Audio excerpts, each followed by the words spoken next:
Quiero invitarles a abrir sus Biblias en el capítulo número 2 del libro de Hechos. Estamos estudiando y predicando sobre el libro de Hechos y vamos a hablar sobre la porción, a predicar sobre la porción que nos corresponde en ese tiempo. Hechos capítulo 2, vamos a leer del versículo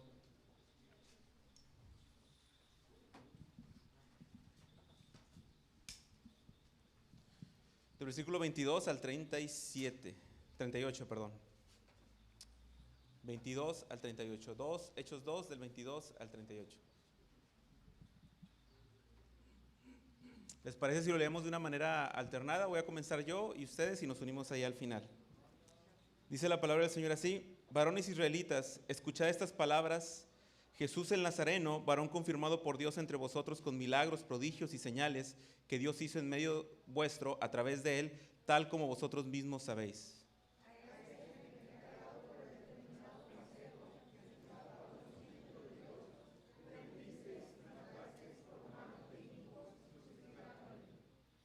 A quien Dios resucitó poniéndole fin a la agonía de la muerte, puesto que no era posible que él quedara bajo el dominio de ella.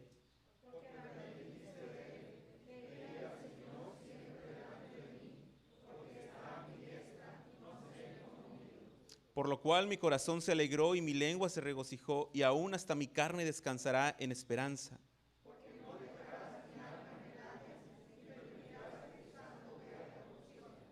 Me has hecho conocer los caminos de la vida, me llenarás de gozo con tu presencia.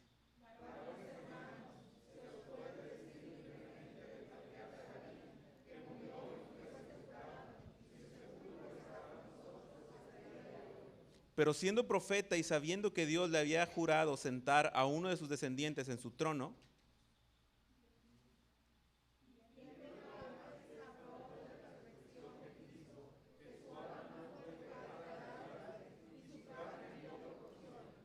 a este Jesús resucitó Dios, de lo cual todos nosotros somos testigos.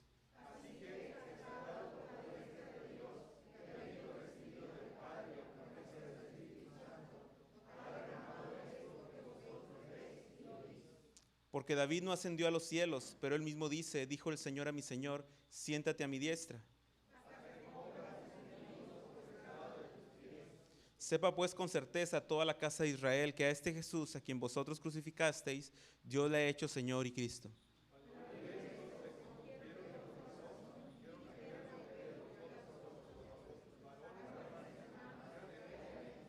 ¿Juntos? Les dijo: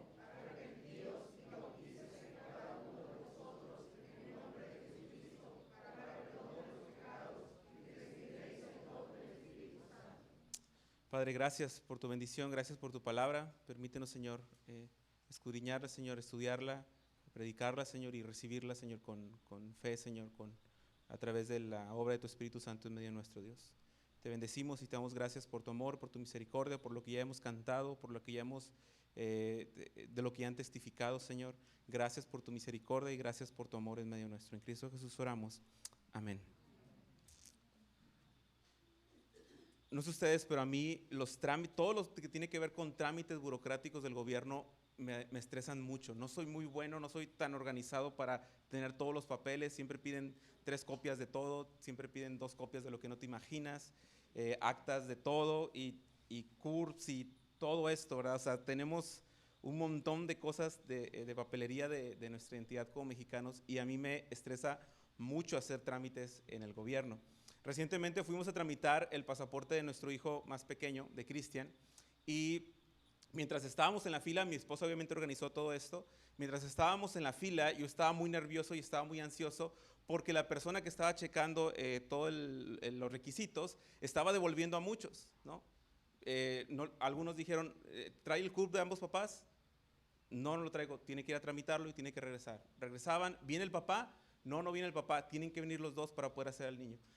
¿Trae la hoja del pediatra? No traigo la hoja del pediatra, tienen que ir por una hoja del pediatra. Y yo nada más estaba estresado en la fila y veía muy tranquila a mi esposa obviamente, pero yo estaba muy estresado diciendo nos van a regresar y lo que nos costó hacer esta cita con pandemia, ¿no? Para mi buena suerte, mi esposa es muy organizada en ese tipo de trámites y hace todo muy bien y tiene todo en regla en ese aspecto. Entonces, básicamente, mi trabajo fue llevar a mi esposa y a mi hijo a tramitar el pasaporte de Cristian, porque cuando llegamos con la señorita, que nos checó los papeles, todo estaba bien, traíamos todo, y Cristian pudo recibir su trámite. Y nada más tuvimos que agarrarlo así como para tomar la foto, que salió medio rara, pero todo bien con el trámite. A la siguiente semana teníamos que renovar mi pasaporte y el pasaporte de mi esposa. Fue la semana pasada. Y yo llegué a la fila, pero yo llegué confiado, ¿no? Mi esposa me dio un legajo y me dijo, aquí está todo lo que necesitas para sacar tu pasaporte. Yo estaba tranquilo. De hecho, hasta estaba haciendo bien mala onda porque regresaban a uno, es que no trajo la carta del pediatra. Yo, básico, la del pediatra. ¿No? Oigan, es que no viene el papá. O sea, ¿qué quiere esta gente? O sea, no traen los dos papás, es obvio, es lógico, todo el mundo sabe que tienen que venir los dos, ¿no? Y finalmente otra vez se repitió la historia. Llegué, entregué mi papel muy confiado, muy tranquilo, me hicieron todo, me tomaron la foto y terminó todo aquel proceso conflictivo para mí y finalmente nos dieron nuestros documentos. Es prácticamente imposible que yo, por el beneficio de mi esposa, que yo regresara de aquel trámite sin mi pasaporte, porque ella organizó todo. Hermanos, lo que acabamos de leer en la palabra está hablando de un plan prescrito por Dios para la salvación de su pueblo. Y es prácticamente imposible que los planes de Dios no se cumplan y no lleguen a su final. Y es maravilloso lo que acabamos de leer, porque haciendo un resumen, hemos visto cómo funciona el libro de Hechos, y en la primera parte del libro de Hechos Jesús asciende a los cielos y les dice, le preguntan a los discípulos, Jesús, ¿vas a restaurar a Israel en ese tiempo? Y Jesús les dice, no les corresponde a ustedes saber las sazones ni los tiempos en los que el Padre hará esto, pero lo que van a hacer es que van a recibir poder cuando venga sobre ustedes el Espíritu Santo y van a ser testigos en Judea, en Samaria y hasta lo último de la tierra. De hecho, si ustedes se animan a leer todo el libro de Hechos, esta es una buena división. De esto se trata el libro de Hechos, de mostrarnos cómo el Evangelio a través del poder del Espíritu de Dios, del Cristo resucitado, llegó desde Jerusalén hasta Monterrey, Nuevo León. Amén. Y ese es el tema del libro de Hechos. Ahora, después de eso dice que estaban en un aposento alto y esperaron el Espíritu Santo, y cuando el Espíritu Santo llegó, los llenó a todos los que estaban ahí, les dio diversas lenguas para que hablaran en las lenguas de las personas nativas que venían de otros lugares del mundo a Jerusalén, al Pentecostés, y el Espíritu fue derramado sobre todos ellos. Esto causó mucha confusión. Algunos se burlaban de ellos porque pensaban que estaban borrachos y otros se maravillaban de lo que estaba pasando. Es algo muy, muy interesante lo que está pasando ahí. Y Pedro va a dar dos respuestas de ese hecho. La primera respuesta la predicó nuestro hermano Josué la semana pasada, y esta es la segunda respuesta. En la primera respuesta Pablo les dice, se está cumpliendo lo que el profeta Joel dijo. Es una profecía, lo que está sucediendo es algo histórico, es algo fehaciente, es algo que estaba predicho desde antes de que Cristo viniera. Joel dice que sucederá en los últimos días, que derramaré mi espíritu sobre toda carne, y vuestras hijas y vuestras hijas profetizarán. Y esto es muy interesante, hermanos, porque usan la palabra en los últimos días. Y cuando está diciendo Joel que va a venir una era, va a venir un tiempo donde Dios va a restaurar a Israel, y en esa restauración era necesario que el Espíritu Santo fuera derramado sobre toda carne, y eso iba a producir que estábamos en los últimos días.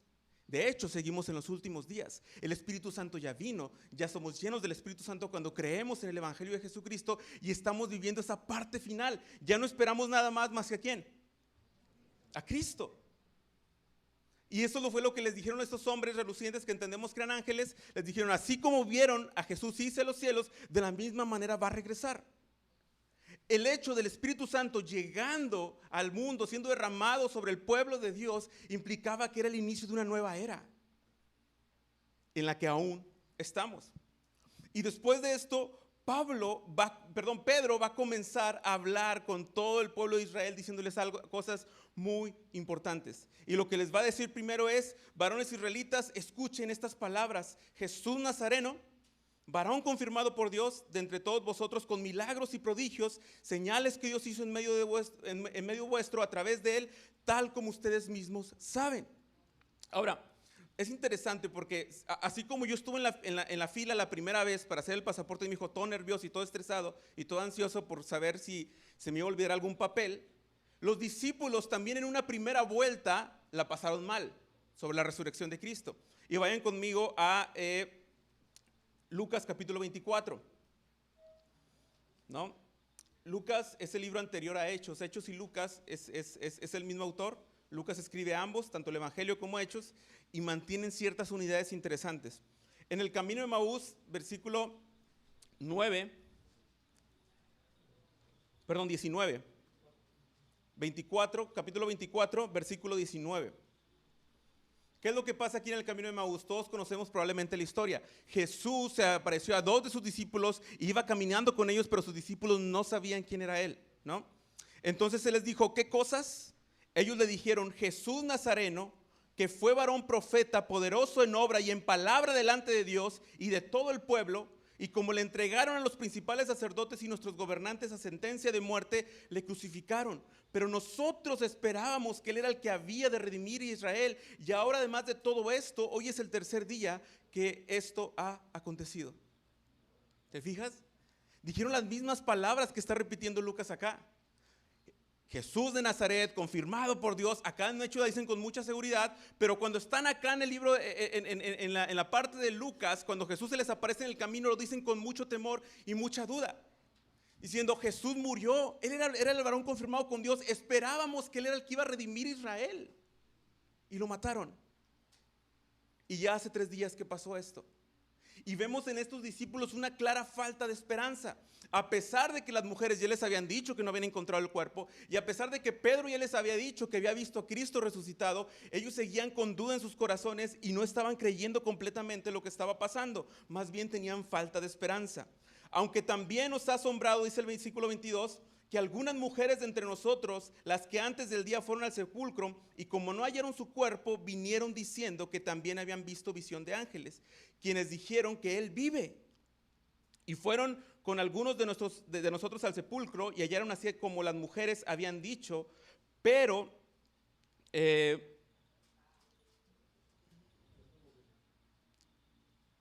como las mujeres habían dicho, pero a él no le vieron. Entonces se les dijo, oh insensatos y tardos de corazón para creer todos los que los profetas han dicho. ¿No era necesario que el Cristo padeciera estas cosas y que entrara en su gloria? Y comenzando desde Moisés y siguiendo por los profetas, les declaraba lo que todas las escrituras decían acerca de él. Fíjate cómo Dios consuela el corazón de sus discípulos. Jesús, cuando se los encontró en ese camino de Emaús, los vio tristes, los vio preocupados, los vio sin esperanza. Ellos pensaran que era el fin porque Jesús había muerto, pero Jesús les dice, oigan, esto estaba dicho en los profetas.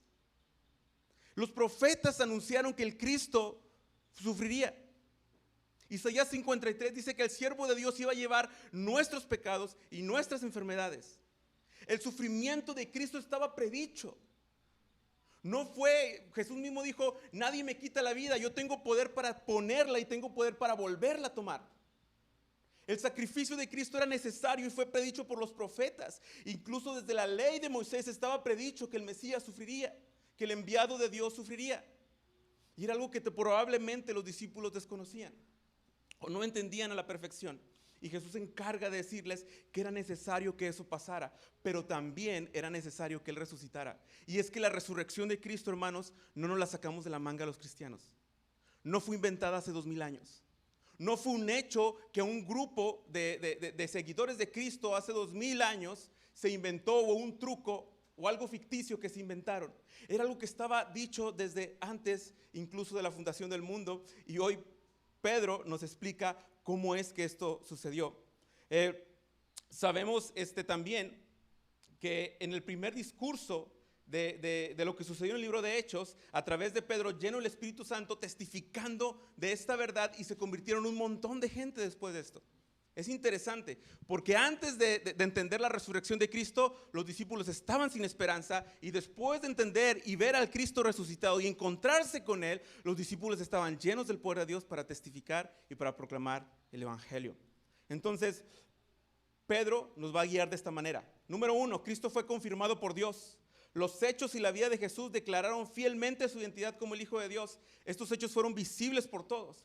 Número 2, Cristo fue entregado y clavado en la cruz por el plan predeterminado por Dios. Miren conmigo lo que dice el versículo 23. A este ya estamos en Hechos, discúlpeme, Hechos 2, regresamos a Hechos 2, 23. A este, entregado por el plan predeterminado y el previo conocimiento de Dios, clavasteis en una cruz por manos de impíos y le matasteis. Ahora vemos a los discípulos, como yo, la segunda vez que fui a la fila del pasaporte, más tranquilos, más confiados, traemos todo lo que necesitamos, no nos van a regresar, ¿no? Ahora vemos a los discípulos testificando y diciendo, todo está bajo control, había un plan, así va a ser, antes no lo sabíamos, ahora lo sabemos, y ahora tenemos confianza porque el plan de Dios se está ejecutando.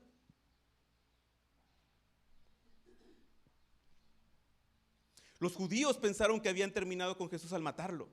Los discípulos también pensaron que todo se había terminado cuando Cristo murió, pero todo esto ahora cabía completa y perfectamente en el plan de Dios. Hermanos, esa es la verdad que quiero que se lleven en sus corazones y en sus mentes de esta predicación. Dios resucitó a Jesús y le hizo Señor y Cristo de acuerdo a su plan.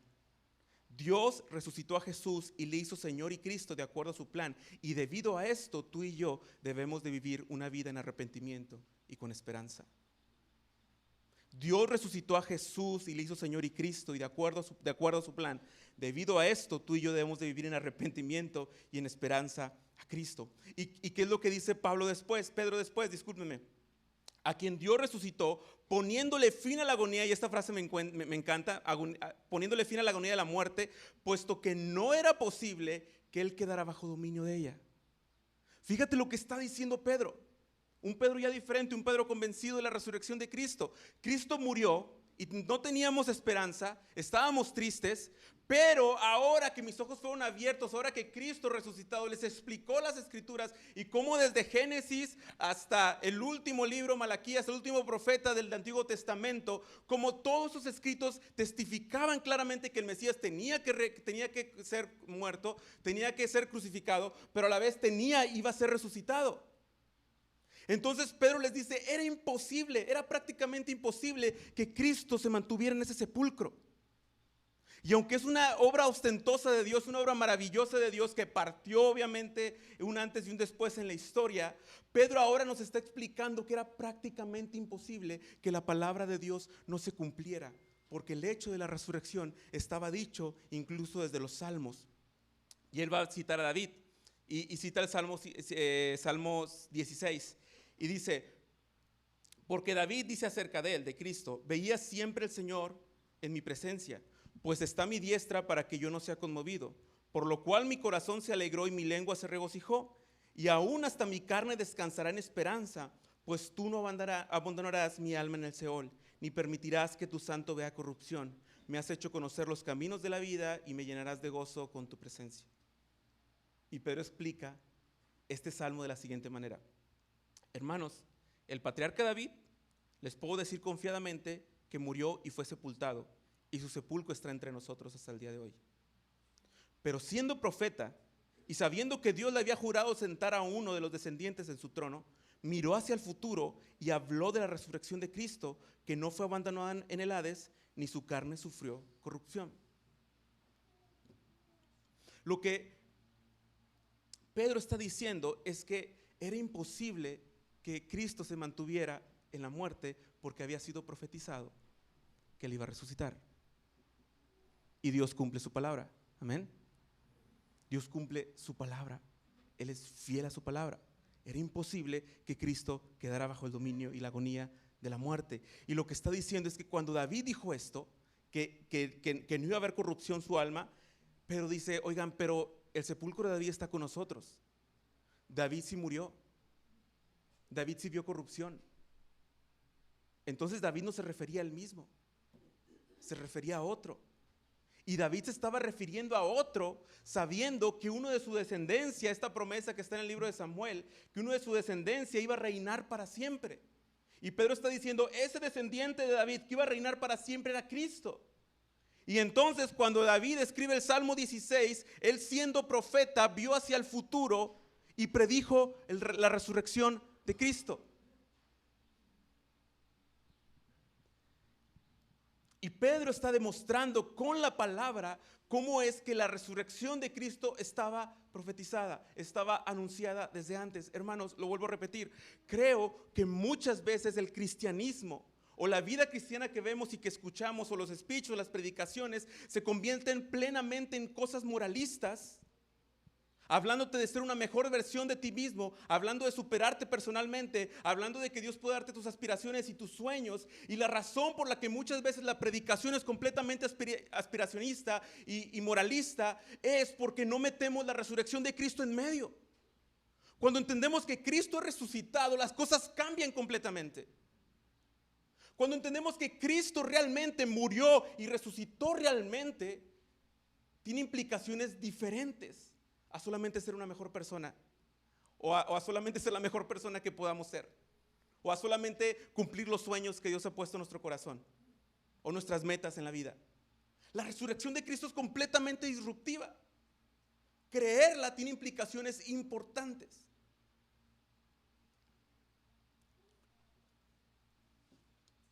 Después, Pedro dice, a este Jesús resucitó Dios, de lo cual todos nosotros somos testigos. Y cuando dice todos nosotros, eran un buen de personas, no solamente eran los discípulos.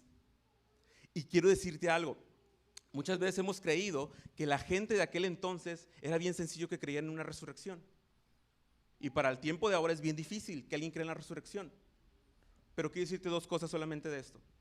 Número uno, no estamos diciendo que todos los muertos resucitan. ¿Ok? Ojo, Cristo y Dios tienen el poder de resucitar a quien Él quiera. Él resucitó a Lázaro y a muchas personas. Pero nuestra fe, cuando hablamos de la resurrección de Cristo, no estamos diciendo que cuando alguien muere tenemos la capacidad como iglesia de revivirlo.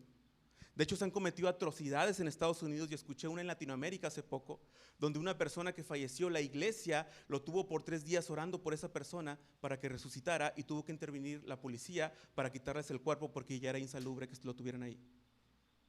No estamos diciendo que tenemos el poder para resucitar a las personas.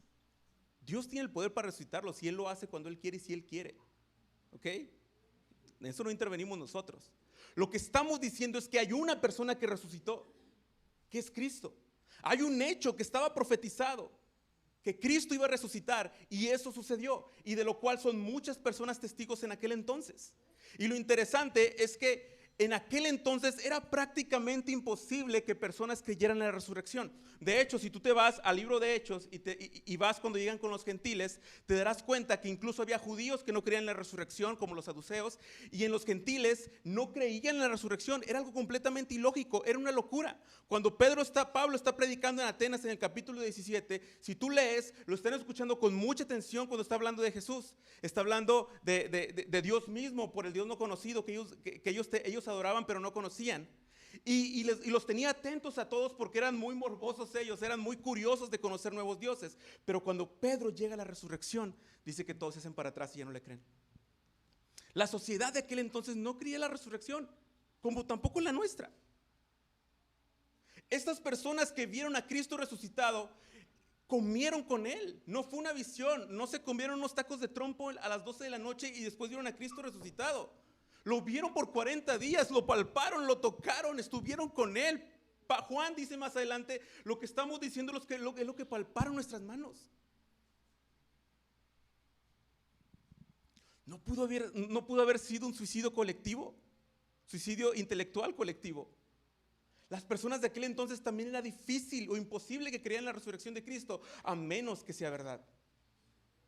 Y hay un montón de gente, y Pedro está diciendo, todos nosotros, todos los que están escuchando hablar en lenguas, todos los que están ahí que no entienden qué pasa, somos testigos de la resurrección de Cristo. Así que me encanta esta coma, ¿no? A partir de aquí, dice el 33. Así que, exaltado a la diestra de Dios y habiendo recibido del Padre la promesa del Espíritu Santo, ha derramado esto que vosotros veis y oís. Pedro está diciendo, lo que están viendo allá, a estos hombres hablar en lenguas, que no entienden muy bien lo que está pasando. Algunos están confundidos, otros están burlando, otros piensan que están borrachos. Pero dado respuestas, ya las mencioné. Es el derramamiento del Espíritu Santo profetizado por el profeta Joel. Pero número 2, el Espíritu Santo vino porque Cristo resucitó, porque Cristo ascendió a los cielos, está a la diestra del Padre y Él envió al Espíritu Santo. Lo que está pasando tiene que ver con la obra y el evangelio de Jesucristo. Y me encanta porque dice, porque David no ascendió a los cielos. Vuelvo a hablar sobre el Salmo. David está en su sepulcro. ¿Ok? David no ascendió a los cielos. Pero él mismo dice en el Salmo 110, dijo el Señor a mi Señor, siéntate a mi diestra hasta que ponga a tus enemigos por estrado de tus pies. Sepa pues con certeza toda la casa de Israel que a este Jesús, a quien ustedes crucificaron, Dios lo ha hecho Señor y Cristo. Te voy a explicar un poquito mejor qué es lo que está pasando en ese momento. La gente que está escuchando este discurso probablemente es aquella gente que gritó, crucifícalo. Queremos a Barrabás. ¿Se acuerdan? Que estuvieron de acuerdo en la muerte de Jesús. Ahí, en todo el kinder, desde kinder hasta secundaria, tuve un compañero, que voy a emitir su nombre, porque eso está saliendo por Facebook. Pero una noche, ¿se acuerdan de la fuga de reos del penal de Topo Chico? Estaba viendo la tele yo, y estaban pasando las fotos, y en una de esas salió él, con su apodo, como le decíamos, y yo me asusté, agarré mi WhatsApp con mi grupo de secundaria, yo puse, ¿alguien está viendo las noticias? Y todos dijeron, sí, no inventes, uno de los que se escapó es él. Ahí me dio un chorro de miedo, yo dije, ¿qué le hice? ¿No? Y dije, no, igual ni se acuerda de mí, ya estoy más grande, no creo que se acuerde de mí, ¿no? Cuando Pedro está diciendo, a este que ustedes crucificaron, Dios le ha hecho Señor y Cristo, está causando exactamente lo mismo. Ustedes y yo crucificamos a Cristo, pero les digo algo, ese Cristo ahora está en la diestra del Padre reinando con poder. Y lo curioso es que esta gente no dijo amén. Fíjense lo que dijo. Al oír esto, compungidos de corazón, dijeron a Pedro y a los demás apóstoles, hermanos, ¿qué haremos?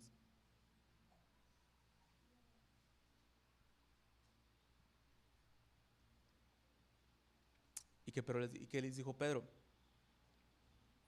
Empiezan a venir a la iglesia primero, ¿no? Involúcrense en algo, busquen algo que hacer, pero no estén sentados, porque luego por eso no crecen. Pero fue contundente con su respuesta. Arrepiéntanse.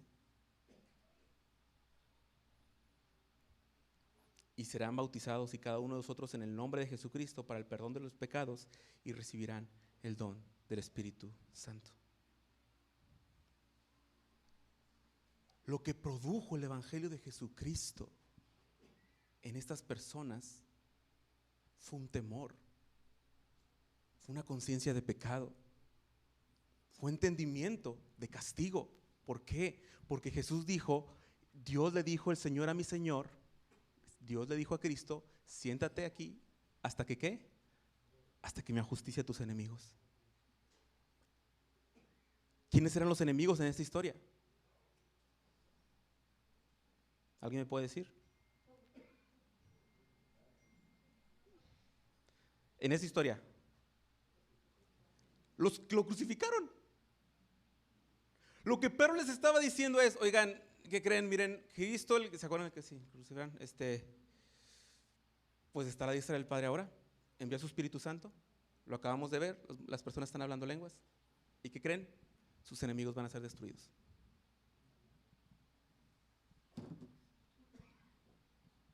Se compungieron de corazón. Me encanta esa expresión. Hace tiempo con los muchachos les preguntaba una vez, tal vez algunos de ellos se acuerdan. Les dije, muchachos, levanten la mano el que se acuerda cuando le entregó su vida a Cristo, cuando recibió a Cristo en su corazón. Y muchos levantaron la mano, la mayoría levantaron la mano. Y esta es una pregunta que hago donde quiera que voy a compartir. ¿Se acuerdan cuando recibieron a Cristo en su corazón? Y todos levantan la mano. Muchos, no sé, algunos todavía no. Pero después les pregunto, ok, bájenla, ¿no? ¿Alguien de aquí se acuerda cuando entendieron que éramos culpables de la muerte de Cristo, que éramos sus enemigos y que a causa de eso merecíamos el castigo eterno? Y cuando lo entendiste, te compungiste de corazón, te arrepentiste de tus pecados y creíste. ¿Me la puedes repetir, José? Porque no la entendí. Hermanos, Pedro nos está mostrando el verdadero evangelio de Jesucristo. Las realidades del evangelio de Jesucristo que tienen implicaciones severas en nuestras vidas. Tiene implicaciones severas porque lo que están entendiendo las personas es que Cristo está en medio de ellos, ese Cristo sigue vivo y que su Espíritu Santo está ahí. De hecho, capítulos más adelante, cuando Ananías y Zafira tratan de engañar a Dios, al Espíritu Santo, ¿qué pasa con ellos? Son muertos, ¿no? Y lo sacan. Ya imagino a los hermanos invitando a la gente a su iglesia. Vente a la iglesia, se pone bien padre ahí los... no eches mentiras porque te puede ir mal. Pero curiosamente ese acto, me estoy adelantando un poco, pero ese acto de Ananías y Zafira causó temor en el pueblo, causó temor hacia la iglesia, pero gente seguía convirtiéndose porque obviamente esa actitud, esa santidad en la que Dios mostraba en su pueblo y esa redención con la que Dios redimía a su pueblo era genuina y era integral. El evangelio de Jesucristo es verdadero y tiene implicaciones verdaderas, y termino con algunas implicaciones. Número 1, ustedes y yo somos igual que estas personas, porque tú y yo somos responsables de la muerte de Cristo. Y no hay forma en la que puedas cambiar eso.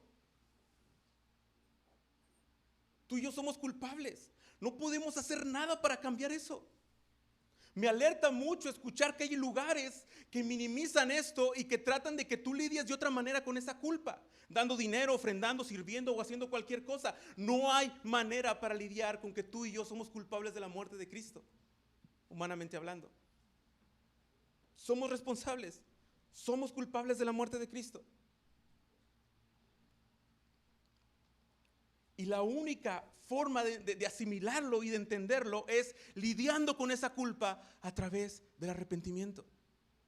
Hermanos, como seres humanos somos muy dados a no reconocer nuestros errores. Siempre queremos justificarnos de todo, y yo el primero, porque soy humano como ustedes. Y cuando vamos a pedir perdón sobre algo, decimos, sí, hermano, perdóneme, pero es que, pues que ustedes están bien, o sea, ¿no? Oye, amor, esposa, perdóname, es que pasó esto, pero es que también te la bañas porque bla, bla, bla, bla, bla, bla. No entendemos que pedir perdón es pedir perdón y ya. El corazón humano siempre quiere justificarse. El tema es que, ok, cuando estamos en relación de parejas, pues se pone buena la guerra porque pues ambos somos culpables y ambos tenemos errores. Pero cuando te acercas ante Cristo, sin error, santo, culpable de la muerte, no hay cosa alguna que puedas decir para justificarte. Estas personas no se justifican. No dicen, oye, es que fueron los líderes judíos, ¿no? Ellos fueron los que nos incitaron. A mí me dieron dinero, de hecho, para decir mentiras, porque no le llaman nada a Jesús y yo andaba dando falsos testimonios, pero es que nada. Ellos entendieron esta verdad de Cristo resucitado y la forma en la que resuelven su culpa es con arrepentimiento. Hermanos, la única forma para lidiar con nuestra culpa es arrepintiéndonos de nuestro pecado. No hay otra. Y es que el arrepentimiento te hace vivir una vida diferente. Cuando tú te arrepientes de tu pecado, entiendes la misericordia de Dios en tu vida, entiendes que Cristo murió por tus pecados, tu vida realmente cambia. Hay frutos dignos de arrepentimiento en tu vida. Si no, solamente te estás haciendo loco en la iglesia. Si no estás viviendo una vida de arrepentimiento. Y si esa vida de arrepentimiento no está dando frutos en tu vida. Hermanos, la segunda implicación es que un temor que tuvieron estas personas en aquel momento es que Cristo resucitado estaba ahí en medio de ellos, ¿no? Y dijeron, ok, no hay que movernos mucho, no respiren tanto. ¿Qué hacemos, no? Antes de que nos caiga el rayo.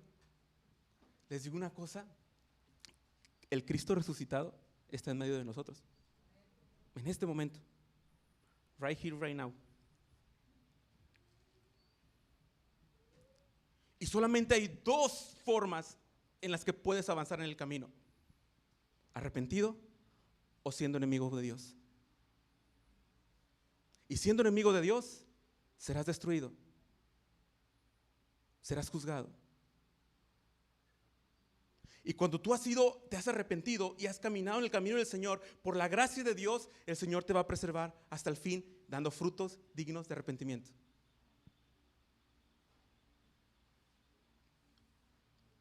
Pero hermanos, ¿cuánto temor de Dios hace falta en nuestras vidas? Porque muchas veces estamos viviendo una vida en pecado, con toda alevosía y ventaja, sin ningún tipo de conciencia.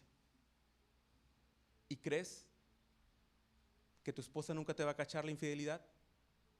¿Piensas que tu esposo nunca te va a cachar en la infidelidad? ¿Piensas que tu familia nunca va a saber lo que estás haciendo? Pero te digo algo, tu lógica puede estar muy bien, pero tienes que llegar a esa ecuación que el Cristo resucitado está vivo y Él cuida de su iglesia, de su pueblo y de los suyos. Que el Cristo resucitado está vivo y algún día va a regresar cuando Dios ponga a todos sus enemigos debajo de sus pies. Es una locura que tú, como alguien que ha conocido el Evangelio, estés viviendo una vida en pecado sin lidiar con ese pecado en arrepentimiento. Así que, hermanos que están aquí, creyentes ya, no accedan a vivir una vida con falta de arrepentimiento. No accedan a vivir una vida antigua que no se arrepentía de sus pecados. No accedan a vivir una vida moralista, porque estas vidas moralistas tanto daño han hecho a las iglesias y a las personas. Vivamos arrepentidos de nuestro pecado, porque Cristo ha resucitado y está aquí en medio nuestro.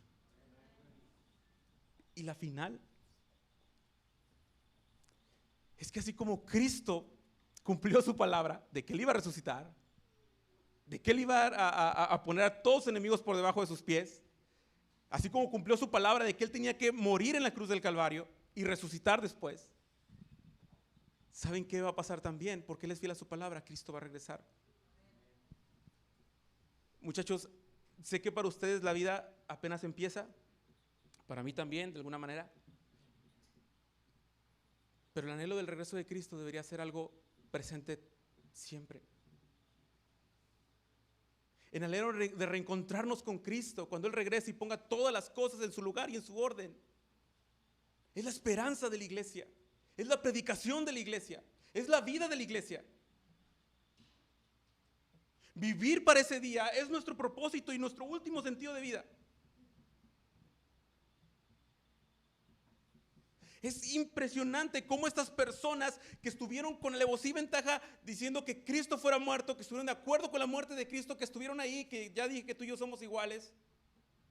Hay un cambio radical en sus vidas y dice que se compungieron de corazón y se bautizaron como 3,000 personas aquel día.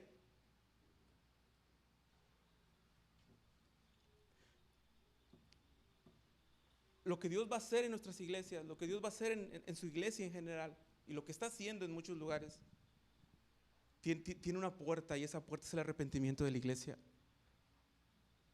Tiene un comienzo y es el arrepentimiento. No son las mejores estrategias, no son las mejores formas, no es el echarle ganas, es el arrepentimiento, porque el Cristo resucitado está aquí. Hermanos, Dios resucitó a Jesús y le hizo Señor y Cristo, de acuerdo con su plan. Y debido a esto, tú y yo debemos de vivir en arrepentimiento y con esperanza en el regreso de Cristo. Padre, gracias por tu bendición, gracias por tu palabra, gracias porque tú cumpliste un plan en Cristo, gracias porque tus propósitos se cumplen en Él. Ayúdanos, Señor, como iglesia a vivir en arrepentimiento. Ayúdanos, Señor, como padres de familia, a vivir con el cuidado de nuestros hijos, con el cuidado de nuestra esposa. Las esposas, ayúdales, Señor, a amar a sus esposos, Señor, a sujetarse a ellos, Padre. A los hijos, ayúdales a ser obedientes a los padres, Padre, y renueva tu iglesia por completo a través del arrepentimiento que produce tu verdadero evangelio. Sosténnos en tu gracia, Señor. Sosténnos en tu amor. Y gracias, Señor, porque nos salvaste, porque nos escogiste desde antes de la fundación del mundo para ser tus hijos. Ayúdanos a predicar con denuedo tu palabra